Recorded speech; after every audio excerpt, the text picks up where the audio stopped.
டோடோ பறவைகள் முட்டாள்தனமாக இருந்ததால் அழிந்து போகவில்லை. அது முற்றிலும் தவறான கருத்து.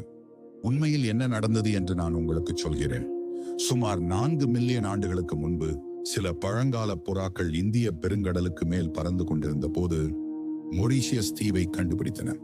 அது ஏராளமான உணவுடன் வேட்டையாடும் விலங்குகள் அல்லாத ஒரு முழுமையான சொர்க்கமாக இருந்தது.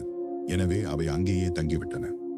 மில்லியன் கணக்கான ஆண்டுகளாக வரம்பற்ற உணவு மற்றும் எந்த அச்சுறுத்தல்களும் இல்லாததால் ஒவ்வொரு தலைமுறையும் பெரிதாக வளர்ந்து ஒரு கட்டத்தில் அவற்றால் பறக்க முடியாத நிலை ஏற்பட்டது.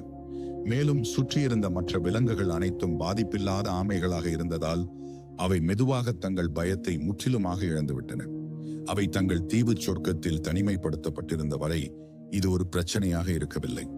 ஆனால் 1598 டச்சு மாலுமிகள் மொரீஷியஸ் தீவில் தரையிறங்கிய போது அந்த தீவின் அமைதி குலைந்தது. அதுவரை மனிதர்களையே பார்த்திராத டோடோக்கள் அவர்களை கண்டு பயப்படாமல் நேராக அவர்களிடமே சென்றன.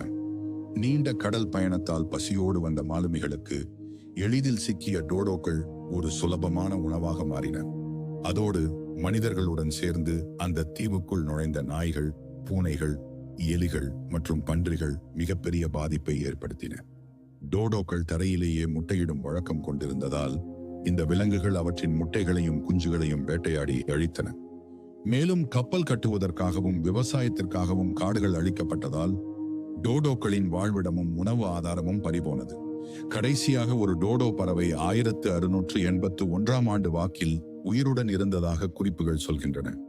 மொரீஷியஸ் தீவை கண்டுபிடித்த 100 ஆண்டுகளுக்குள்ளாகவே மனிதர்களின் கவனக்குறைவாலும் சுற்றுச்சூழல் மாற்றங்களாலும் ஒரு முழு இனமே பூமியை விட்டு மறைந்து போனது.